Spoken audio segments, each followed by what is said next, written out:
já há bastante tempo que eu estou devendo falar da escritora mineira Adélia Prado aqui no canal. Adélia Prado é hoje, com certeza, quando eu gravo esse vídeo, a maior escritora brasileira viva. Ela ganhou inúmeros prêmios ao longo de toda a sua carreira, da sua trajetória, e o Prêmio Camões, que é a maior premiação em língua portuguesa. Ela ganhou o Camões em 2024, se não me engano. Por isso, causou a maior estranheza a mim e a tanta gente, né? Quando o governador mineiro Zema, quando ele foi numa entrevista a uma rádio, ele ganhou um livro, um exemplar de um livro da Adélia Prado, né? E ele não sabia quem era Adélia Prado. Ele chegou a perguntar se a autora do livro trabalhava na rádio. Então isso me dá uma enorme tristeza, né? Como assim o governador de Minas Gerais, não conhece a sua conterrânea, né? E o maior nome da literatura brasileira ainda viva. Então, isso mostra como nossos políticos são pouco preparados. Ah, você fala, mas a literatura... Não, a literatura é a base, né? É a base para você entender o mundo. Adélia nasceu em Divinópolis, interior de Minas Gerais, em 1935. Era de uma família pobre, ela foi professora por 24 anos, até que a literatura se tornou a sua atividade principal e ela teve que deixar o magistério, né? A gente, quando vê a biografia, isso é muito comum. Ela é também filósofa por formação. Adélia perdeu sua mãe quando tinha apenas 15 anos e esse fato, a morte da mãe, vai marcar profundamente a sua obra. É justamente nessa época em que a mãe morre que ela começa a escrever seus primeiros versos. No início dos anos 70, então, ela era uma dona de casa com filhos lá no interior de Minas. Ela resolve mandar um poema chamado Os Lírios para um jornal, talvez muitos não conheçam, chamado Pasquim, que tinha uma seção para novos escritores. Mas o jornal era um jornal satírico, era um jornal que buscava sempre o lado mais cômico do texto, em quase tudo, tá? Então, o Pasquim acaba publicando o poema dela, mas fazendo troça do seu texto. O poema era uma cena do cotidiano, tratada com lirismo, mas o jornalista Ivan Lessa, que foi quem escreveu o que eu vou falar, não entendeu. Quando os versos, então, da Adélia diziam: "À porta da cozinha branquejavam os lírios", Lessa arrematou, abre aspas, "quem branqueja a porta da cozinha é homo total, princesinha", fecha aspas. Uma bobagem, né? Lessa estava errado, né? A história mostrou que ele estava errado. Adélia não era de forma alguma uma princesinha, e sim uma guerreira. E apesar desse comentário mordaz que podia fazer um monte de gente boa desistir, ela não desistiu e continuou escrevendo. Algum tempo depois, em 1973, ela manda os originais do seu primeiro livro de poemas para o crítico literário Afonso Romano de Santana. O Romano de Santana também era escritor, tá?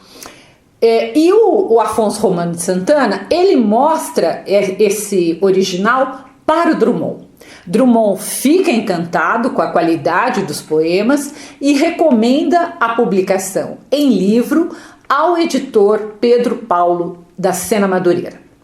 Então essa publicação ela é feita e o livro chamado Bagagem sai da forma em 1976, tá? Adélia, ela tem uma obra extensa, tanto poética quanto de prosa, mas a poética é a mais festejada, apesar de prova ela ter contos, romances, mas a poética é a mais festejada. Então, talvez o mais esperado era eu começar a falar da obra poética da Adélia Prado, justamente talvez por esse seu primeiro livro, chamado Bagagem, que até hoje é o mais famoso. Mas eu optei por contar a história de um conto bem pequeno, mas bem pequeno mesmo, né? Chamado Sem Enfeite Nenhum. E por que eu fiz essa opção? Porque então ele é curto, então você lê muito rapidamente, e é um conto que nos ajuda a caracterizar a escrita da Adélia Prado e nos prepara para entrarmos em sua obra poética, tá? Então foi essa a razão da minha escolha. Em Sem Enfeite Nenhum, a narradora em primeira pessoa é Do Carmo. E a Do Carmo, ela é uma adolescente e o conto vai falar da sua mãe. Então você já vê aí que a mãe é um personagem que eu já falei muito presente na obra da escritora, justamente pela perda precoce da sua própria mãe. Há inclusive um livro seu de 2005 que tem por título Eu Quero a Minha Mãe. Ou ainda o poema Pedido de Adoção, em que o eu lírico expressa a saudade de ter mãe. Eu poderia citar vários aqui. Quando a gente for entrar na obra poética, eu vou citar vários que falam de mãe, tá? Pode até não ser o tema principal, mas em algum momento ela coloca ali a ausência da sua mãe. Sem Enfeite Nenhum mostra uma mãe austera, extremamente religiosa e doente, que tem desmaios e palpitações. Nós não sabemos se a mãe da Adélia, eu não lembro de ter lido isso em alguma entrevista, mas pode ser que ela tenha se baseado na sua mãe doente. Do Carmo, certa vez conta que o pai chegou em casa comentando que um amigo seu queria vender um reloginho e ele achou que esse relógio ia ficar muito bem na filha, na do Carmo, mas a mãe imediatamente foi contra, como também era contra vestido com bolero, pois achava sem cabimento uma moça pobre ter relógio ou vestido chique, né? Então eram luxos que ela não queria para a filha. Em outro momento, o pai quis comprar um sapato para a mãe, mas ela encontrava defeito em todos e o pai acabou ficando zangado. E ainda, que eu acho que é a ideia do conto, ele havia ido a Congonhas do Campo e trazido para a esposa um bonito crucifixo. Ela abriu, ela achou bonito, podia ter ficado quieta, mas ela emendou que era muito enfeitado, que ela preferia que fosse apenas um crucifixo simples. Então, todas essas situações mostram a dificuldade de se agradar essa mulher, que a filha aponta realmente como muito difícil de agradar. Bastante religiosa, quando uma conhecida chamada Ricardina está morrendo, a preocupação da mãe é que do Carmo fosse correndo chamar um padre, não um médico, um padre, pois a Ricardina, na visão da sua mãe, era uma pecadora. E por que ela era uma pecadora? Porque ela gostava de homem, gostava de sexo. E aqui há uma outra marca importante e que aparece com frequência na obra da Adélia Prado, que é a religiosidade. E essa religiosidade, ela aparece em mais de um sentido.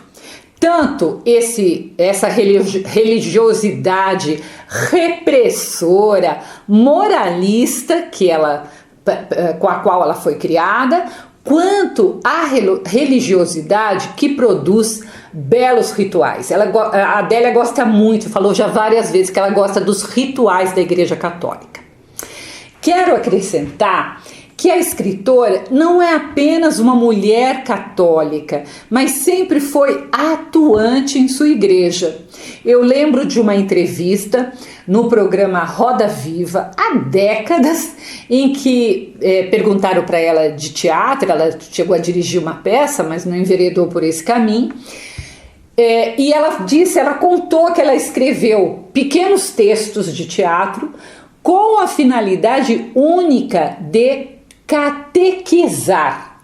Então essas pequenas peças eram encenadas em todas as igrejas ali de Divinópolis e também nas cidades vizinhas. Então não era arte pela arte, mas era arte para servir a Igreja Católica, para catequizar. Voltando ao conto, a filha do Carmo relata que a mãe achava lindo estudar e não fazia economia na hora de comprar material de escola para do Carmo. Entretanto, como ela era uma mulher pobre, extremamente simples, né, sem estudo, ela falava muitas palavras erradas, como entusiasmo em vez de entusiasmo. E a filha conta que jamais teve a coragem de corrigir a mãe. Essa mãe também morreu cedo, antes de completar 35 anos, e morreu com muita dor. Mas pedindo que as pessoas que estavam ali à sua volta rezassem a oração dos agonizantes. Ela queria encomendar a alma dela, tá? Isso, ela tinha muito medo da eternidade. Quando, ao final do conto, a narradora diz, abre aspas, já no caixão tinha a cara severa de quem sente dor forte, igualzinho no dia que o João Antônio nasceu. Entrei no quarto querendo festejar e falei sem graça. A cara da senhora parece que tá com raiva, mãe. Fecha aspas. E a filha, sem saber o que fazer naquela situação, que ela imaginava que era uma situação de alegria, porque era o nascimento, a gente imagina que seja o nascimento de um irmãozinho ali, né? Ela começa a rezar. E depois essa mesma narradora ainda diz, né? Ela reza ali, tá no conto, inclusive, algumas estrofes, e aí ela diz, abre aspas, esta é a bênção de São Francisco que foi abrandando o rosto dela, descansando, até como ficou, quase entusiasmado. Era raiva não, era marca de dor. Fecha aspas. Então, a filha, ela entendeu que não era raiva que a mãe tinha, era dor. E o conto, então, termina. Além da figura materna, jovem, austera, que parece ser fria, mas que na verdade sofre com algum tipo de dor física, e da religiosidade, uma outra marca que também aparece nesse conto é a mineiridade, na forma de dizer as coisas, né? Mantendo todas as características do quase dialeto, né? Mineiro, que é tão bonito que a gente encontra andando ali por Minas Gerais. Já contei aqui no canal que eu sou neta e filha de mineiros e sempre eu me reconheço nesse vocabulário tão próprio, tão regional. Eu cresci ouvindo isso, então isso me é muito familiar. E não apenas, gente, o linguajar, mas o cenário da vida cotidiana mineira, que é muito próprio de Minas, né? Que tem uma série de características, que é aquela coisa do acolhedor, de pôr a comida na mesa, que é muito legal. Acho que esse conto é uma boa porta de entrada, mas eu ainda vou falar muito de Adélia Prado aqui no canal. E para saber quando, peço a você então que você se inscreva, aciona o sininho, deixa seu like, né? E vamos discutir, desbravar juntos essa beleza da poesia e da prosa de uma das maiores escritoras brasileiras de todos os tempos, viva ou morta, né? Ela já entrou para o hall das grandes escritoras brasileiras. Se você quiser conhecer minhas crônicas, eu as publico todas as terças-feiras no meu site www.miriambevilacqua.com.br. Até o próximo post.